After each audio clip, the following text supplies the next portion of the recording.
그래서 다시 우리가 복습을 해보면요. 여기서 보시면은 전환선, 그죠? 전환선이 이게 빨간색 선으로 표시가 되어 있죠. 그래서 전환선 같은 경우에는 사실 옆으로 횡보하는 시점이 별로 많지 않습니다. 대부분 주가와 거의 동행한다라고 볼 수 있겠어요. 왜냐하면 9일선에 대한 평균, 고점과 저점에 대한 평균값이니까 그런 경우가 많죠. 그리고 기준선은 26일이죠. 26일에 대한 부분들이다 보니까 이렇게 횡보하는 국면들이 놓여 있어요. 그래서 그 횡보하는 국면에서는 주가는 상당히 좀 변화무쌍했는데 저점과 고점의 변화가 나타나지 않으면 횡보를 하는 경향들이 나타나주고 있죠. 그러다 보니까는 그 횡보 구간을 활용해서 매매하는 방법도 존재를 합니다. 존재합니다. 그렇기 때문에 그렇게 보실 수 있겠고요. 그다음에 후행 스팬 여기 있죠. 후행 스팬이 그러니까 사실 굉장히 헷갈리게 느껴질 수 있는데 이 검은색 선을 그대로 떼다가 26일 선으로 붙이잖아요. 그럼 1일 평균선하고 똑같아요. 그러니까 주가의 흐름들을 선으로 나타낸 거를 26일 뒤로 밀었다라고 볼 수 있겠습니다. 그래서 이거를 파악하는데 언제 활용하냐면 이따 배우겠지만 이렇게 뭐 돌파하는 경우, 그죠? 후행 스팬이 돌파하는 경우, 그럴 때 매물대가 뚫리고 있다라고 볼 수 있겠습니다. 그 다음에 선행 스팬, 이거 후행 스팬이 아니라 선행 스팬 2인데 죄송합니다. 후행 스팬 2인데 선행 스팬 2입니다. 그래서 선행 스팬이 위로가 있으면 여기서 보시면 이렇게 약간 붉은빛으로 나와 있죠. 그게 이제 양운. 그 다음에 파란색으로 나온 게 음운이라고 합니다. 그래서 이게 구름같이 생겼다라고 해가지고 이렇게 얘기를 해요. 그래서 제가 이 구름대에 대해서는 다음 주에 우리가 배울 텐데 구름대에서 뭐라고 얘기하냐면 우리가 비행기가 이게 날아가다 보면 이게 구름과 맞닥뜨리는 경우가 있잖아요. 그러면 이렇게 비행기가 막 출렁출렁거리지 않습니까? 그걸 우리 터뷸런스라고 하는데 이 주식도 마찬가지. 구름대 안에서 움직일 때는 상당히 매물에 대한 터뷸런스, 즉 흔들림이 심하다라고 이런 거를 파악하는데 좀 활용할 수 있는 부분이 있습니다. 그러니까 여러분들 다음 주를 꼭 기대하시고 전주도 공부를 해보시면 좋을 것 같아요. 그래서 그런 부분들 살펴볼 수 있겠고 이제 본격적으로 이제 하나하나씩 쪼개서 배워 나갈 예정입니다. 그래서 여러분들 이렇게 좀 본격적으로 이제 기초는 배웠고 활용법에 대해서 이제 공부를 해볼 텐데 아직 늦지 않았어요. 여러분 앞강부터 차근차근히 따라와 보시면 좋을 것 같습니다. 노란톡을 통해서 여러분들이 참여가 가능하신데요. 노란톡에 들어오셔서 여러분들이 1강부터 차근차근히 좀 공부를 해보시고 그다음에 여기에 더해서 여러분들이 공부도 중요하지만 내가 지금 매매하는 실전도 중요하지 않겠습니까? 그래서 여러분들이 시장에 대한 흐름들을 파악하는 데 있어서 좀 힌트를 드리고 제가 완벽하게 다 알려드릴 수는 없지만 최대한 여러분들에게 힌트를 드릴 수 있도록 매일 실시간으로 제가 노란톡을 통해서 피드백을 드리고 있습니다. 그래서 이게 장문의 글을 올려드리기도 하고 짧은 영상을 통해서도 우리가 좀 공부를 하실 수 있기 때문에 특히나 뭐 직장인분들이라든가 전업자분들 가릴 거 없이 들어오셔가지고 도움을 좀 받아보시면 좋을 것 같아요. 다양한 정보들이 무료로 제공되고 있으니까요. 들어와 보시면 좋을 것 같은데요. 하단 QR코드를 스캔해서 들어오시면 됩니다. 참여 코드는 1002 자막에 나오고 있죠. 그다음에 또 문자를 통해서도 참여가 가능하신데요. 100원의 문자 샵 3772번으로 제 이름 3글자만 보내시면 됩니다. 서용원이라고 입력을 하셔서 문자를 보내시면 여러분들 노란톡 참여 코드가 전송이 되니까 오셔가지고 앞강 먼저 공부하시고 내일부터 바로 전략들을 배워가시면 되지 않을까라고 생각이 듭니다. 자, 이렇게 좀 볼 수 있겠고요. 다시 돌아와서 이제 전환선에 대해서 공부를 해보도록 하겠습니다. 과거 9일간의 최고가, 그다음에 과거 9일간의 최저가를 나누기 2한 값이다라고 볼 수 있겠죠.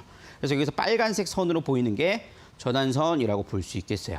그럼 이동평균선하고 거의 비슷하다라고 볼 수 있겠어요. 그래서 이동평균선과 다르게 단기 추세 전환을 체크할 수 있다. 이게 무슨 얘기냐면 방금 제가 이동평균선과 똑같다라고 비슷하다고 했는데 여기 다르다고 나와 있죠. 그럼 제가 잘못 얘기한 게 아니라 무슨 얘기냐면 이동평균선은 이게 좀 더 곡선이 많습니다. 그러니까 주가가 조금만 떨어져도 같이 꺾여요. 같이 올라가면 같이 올라가고. 왜냐하면 일일이 하나씩 평균을 내기 때문에 그렇습니다.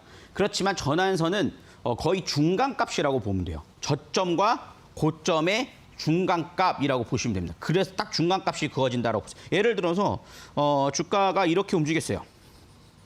이게 9일이라고 가정을 해봅시다.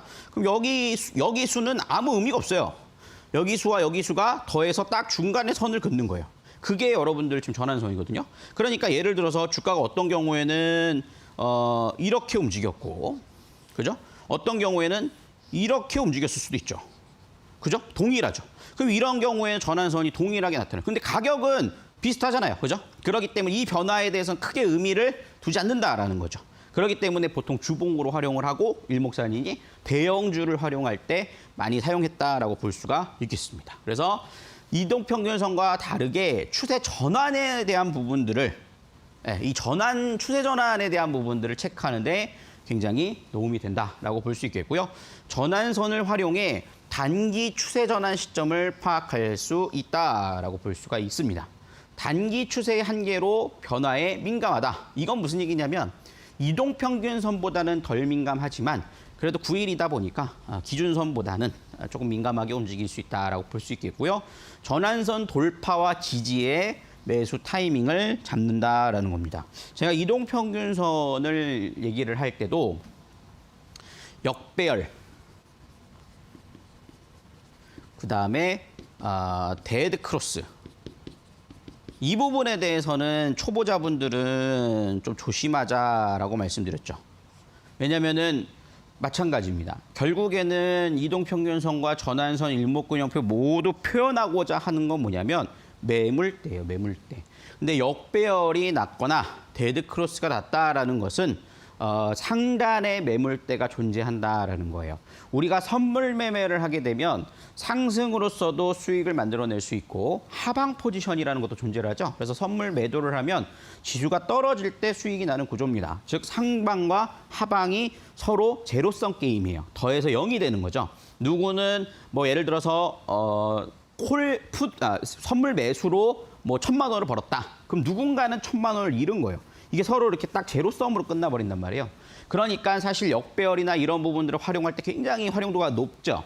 근데 주식이라고 하는 것은 올라가야만이 수익이 나는 구조입니다. 그러다 보니까는 역배열 부분에는 좀 조심하고 돌파와 지지가 형성되는 자리에서 매수 타이밍을 잡는데 활용을 하자라는 점들을 말씀드립니다. 반대로 이탈할 때는 조심해야겠죠. 단기적으로 추가적인 하락이 이루어질 수 있다는 점들을 보실 수가 있겠어요. 그래서 여기서 보시면 이 전환선이 이 자리에서는 이렇게 횡보를 하고 있잖아요. 그죠? 그럼 왜 그런지를 보면 하나, 둘, 셋, 넷, 다섯, 여섯, 일곱, 여덟, 아홉이에요. 근데 여기서 예를 들어서 보시면 여기서부터 상승 흐름들이 이어졌잖아요. 이게 꺾이기 시작했잖아요. 전환선이. 그러면 그 전의 지표를 한번 봅시다. 여기까지는 큰 변화가 없었어요. 그 이유는 뭐냐면 역으로 가는 거예요. 하나, 둘, 셋, 넷, 다섯, 여섯, 일곱, 여덟, 아홉이에요. 그러니까 저점은 여기고 고점은 여기에 형성이 돼 있는 거예요. 그러니까 요 안에서 움직일 때는 고점의 변화가 없는 여기가 또 고점이 찍혔나 보네요. 여기가 고점이에요. 그러다 보니까 거의 횡보하는 흐름을 보였어요. 근데 이렇게 올라갔죠. 다음날 상승이 나왔죠. 근데 상승 자리를 보면 물론 조금 올라온 부분도 있지만 이 고점과 이 고점이 다르지가 않습니다. 거의 비슷합니다. 그런데도 불구하고 전환선의 경우에는 이렇게 굉장히 가파르게 상승한 흐름들을 볼 수 있어요. 이게 왜 그러냐? 과거에 전날까지만 하더라도 9일 기준이니까 여기서부터 여기까지였어요. 근데 이 캔들이 형성된 시기를 기점으로 9일까지를 하면 이게 빠지죠. 이게 빠지고 일로 오게 되는 거예요. 그러니까 저점의 가격이 급격하게 올라가게 되는 겁니다. 그죠? 그러니까 여기서 주가의 상승보다 전환선의 변화가 훨씬 더 가파르게 나타나준다는 거예요. 이게 핵심이에요, 여러분들. 전환선의 핵심, 즉 일목균형표의 핵심은 이게 핵심입니다. 우리가 올라갈 때만 지표가 상승하는 것이 아니라 과격하게 떨어진 가격이 어느 시기에 이게 흘러가면 그것을 제외시키고 더 변화를 크게 준다라는 거죠. 이게 시간적 개념이 포함이 됐다라는 것을 볼 수가 있게 되는 것입니다. 그래서 전환선이 돌파할 때의 매수 타이밍 또는 지지할 때의 매수 타이밍을 확인하자. 그래서 이렇게 전환선이 급격하게 변화가 생긴 자리는 그 이후로부터 과거의 매물을 소화하고 올라갈 가능성이 높기 때문에 그런 자리들을 핵심 자리로서 잡아가는 매매를 해보자라고 말씀을 드릴 수가 있겠습니다.